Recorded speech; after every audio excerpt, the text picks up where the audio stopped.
Friends, कल के video में हमने रेक्टेंगल के बारे में बताया था। आज हम स्क्वायर के बारे में बताएंगे कि उसकी एरिया क्या होती है, पेरीमीटर क्या होता है, विकर्ण क्या होता है और उसकी डेफिनेशन के बारे में हम बताएंगे। हाँ, तो स्क्वायर, पहले इसकी हेडिंग डालेंगे।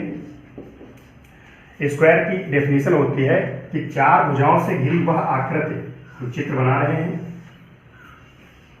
चार भुजाओं से घिरी वह आकृति जिसमें चारों भुजाएं आपस में बराबर होती हैं तथा उनके डायगोनल आपस में बराबर होते हैं। इसलिए हम ये देखेंगे चारों भुजाएं आपस में बराबर हैं। भुजा AB बराबर भुजा BC बराबर भुजा CD बराबर भुजा DA। ये चारों भुजाएं आपस में बराबर हैं। ये हो गई है स्क्वायर की डेफिनेशन। अब हम आ रहे हैं स्क्वायर के एरिया के बारे में बताने।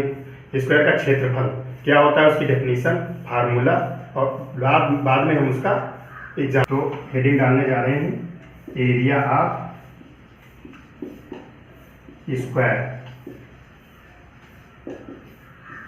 एरिया ऑफ स्क्वायर क्या होता है, इसकी डेफिनेशन होती है कि चारों भुजाओं से घिरे हुए क्षेत्र को, ये जो पूरा क्षेत्र है स्क्वायर का, चारों भुजाओं से घिरे हुए क्षेत्र को ही स्क्वायर का क्षेत्रफल कहते हैं। ABCD, ये जो पूरा क्षेत्र है, इसी की माप को ही स्क्वायर का क्षेत्रफल कहते हैं। हाँ, तो स्क्वायर वर्ग का क्षेत्रफल होता है, इसका फार्मूला वर्ग का क्षेत्रफल। वर्ग का क्षेत्रफल होता है भुजा स्क्वायर। भुजा स्क्वायर, अगर इसकी भुजा हम एक भुजा A मान लें, चारों भुजाएं A हो जाएंगी, तो इसको हम A स्क्वायर भी कह सकते हैं। तो ये हो गया स्क्वायर का क्षेत्रफल। अब हम स्क्वायर के परिमाप के बारे में बताने जा रहे हैं।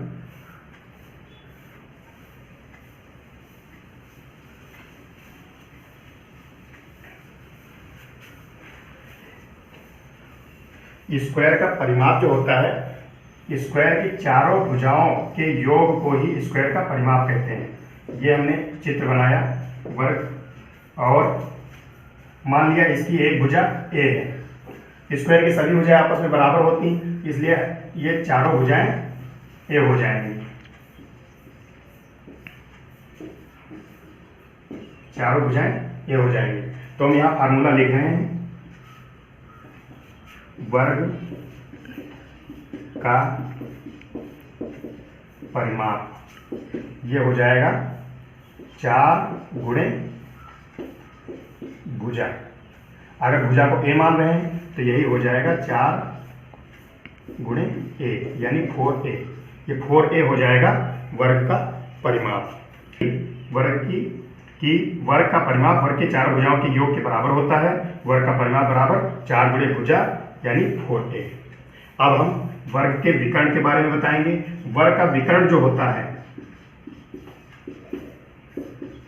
वर्ग का कोई एक विकर्ण की माप हमें निकालनी है, तो वर्ग का विकर्ण जो होता है, जो वर्ग होता है उसके आमने सामने के जो कॉर्नर होते हैं, उसके आमने सामने के जो कॉर्नर होते हैं, जैसे कॉर्नर A और कॉर्नर C, इसको हमने मिलाया तो इसको मिलाने वाली रेखा जो है, इसको मिलाने वाली रेखा, उसी को हम विकर्ण कहते हैं। तो इसकी परिभाषा हो गई कि वर्ग के आमने सामने के कॉर्नर को मिलाने वाली रेखा को वर्ग का विकर्ण कहते हैं। और वर्ग का विकर्ण का फार्मूला नीचे, उसको हम मिटाले दे रहे हैं, यहाँ ऊपर लिखेंगे वर्ग का विकर्ण। वर्ग का विकर्ण,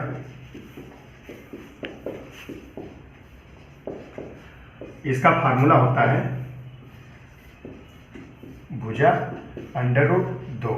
एक विकर्ण की माप निकालनी है तो भुजा √2। अगर हम इसका एक भुजा A मान लिए तो ये हो जाएगा A√2। ये तो फार्मूला हो गया।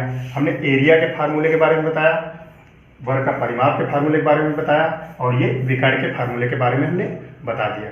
अब तीनों का एक एग्जाम्पल लेंगे जिसमें तीनों चीजें पूछी जाएंगी और तीनों को हल करके हम बताएंगे कि अगर वर्ग की एक भुजा दी हुई है तो उसका परिमाप क्षेत्रफल और विकर्ण कैसे निकाला जा सकता है। अब हम एक एग्जाम्पल देंगे और एग्जाम्पल को हल करेंगे ताकि तीनों चीजें डिटेल से पता हो जाए कि कैसे हल किया जाता है।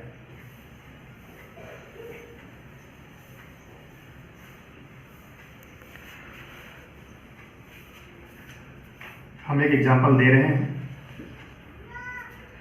एक वर्ग की एक भुजा, कोई मान ली 6 मीटर है, उस वर्ग का क्षेत्रफल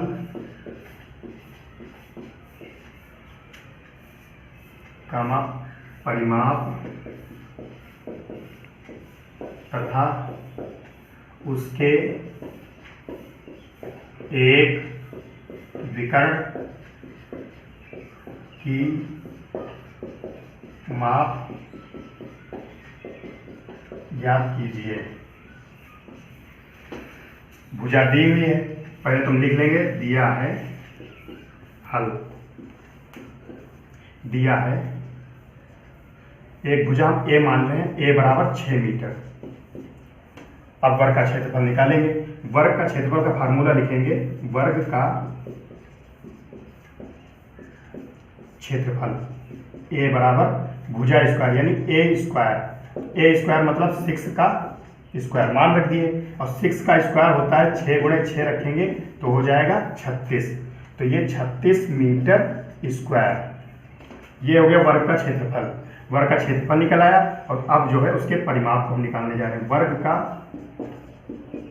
परिमाप,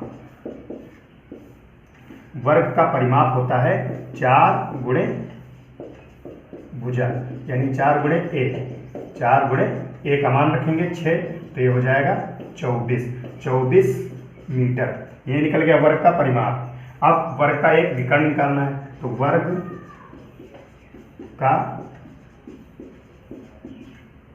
विकर्ण, वर्ग का विकर्ण ये होता है भुजा √2 यानी a √2, तो इसको हम 6 रख देंगे और 6 √2 ये मीटर। कभी कभी √2 का मान निकालना पड़ता है तो √2 का मान भी हम रख देंगे, वो होता है 1.414। √2 का मान जब हम रखेंगे तो इसको गुणा भी करना पड़ेगा, तो इसको गुणा करेंगे 6 चौक 24 और 6 कम 6 2 8, 6 चौक 24, 6 कम 6 2, ये हो जाएगा 8.484। तो ये मान जो इतना, ये वर्ग का विकर्ण का मान आ गया। अब हमने तीनों बताया, ये जो एग्जाम्पल है उसमें तीनों चीजें ऐसे निकाली जा सकती हैं। अगर वर्ग का एक भुजा दी हुई है तो हम वर्ग का क्षेत्रफल, परिमाप और विकर्ण ज्ञात कर सकते हैं। इसी प्रकार से और भी एग्जाम्पल जो कुछ होंगे वो सब निकाले जा सकते हैं। धन्यवाद।